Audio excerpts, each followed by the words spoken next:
शेतकऱ्यांना कर्जमाफी मिळावी यासाठी विविध मागण्यांसाठी प्रहारचे अध्यक्ष बच्चू कडू यांनी उपोषणाला सुरुवात केली होती। बच्चू कडू यांच्या उपोषणाचा आज 7वा दिवस होता। अखेर 7व्या दिवशी त्यांनी आपलं उपोषण मागे घेतले।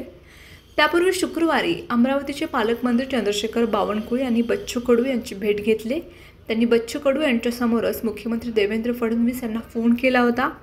फडणवीस यांनी बच्चू कडू यांच्याशी संवाद साधला। यावेळी बोलताना फडणवीस यांनी शेतकरी कर्जमाफी संदर्भात समिती नेमली जाईल। या समितीमध्ये बच्चू कडू हे देखील असतील। समितीचा रिपोर्ट आल्यानंतर कर्जमाफीचा निर्णय घेऊ असं आश्वासन दिलं होतं। मात्र त्यानंतरही बच्चू कडू आपल्या उपोषणावरती ठाम होते। समिती कधी स्थापन करणार हे जाहीर करावं अशी त्यांची मागणी होती। त्यानंतर आज मंत्री उदय सामंत यांनी बच्चू कडू यांची भेट घेतली। उदय सामंत हे पत्र घेऊन आले होते।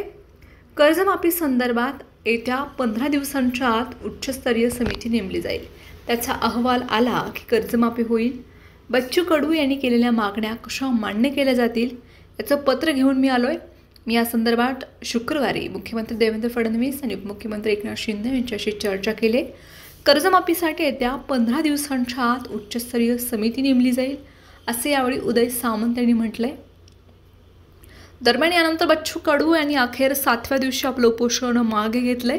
मात्र उपोषण मागे घेतानाच त्यांनी आता कर्जमाफी संदर्भात सरकारला नवी हेडलाईन दिली। येत्या 2 ऑक्टोबरपर्यंत कर्जमाफीची तारीख सांगावी, अन्यथा मंत्रालयात घुसू असा इशारा बच्चू कडू यांनी यावेळी दिलाय। नेमके काय म्हणालेत बच्चू कडू? मुख्यमंत्री देवेंद्र फडणवीस यांनी कर्जमाफीवरती मौन धरलं होतं, पण आता ते कर्जमाफीवरती बोलायला लागलेत। आपण कर्जमाफियांच्या मागणीवरती 90% यश मिळवलंय। दिव्यांगांच्या देखील 20 मागण्या आपण मान्य केल्यात असे यावेळी बच्चू कडू यांनी म्हटलंय।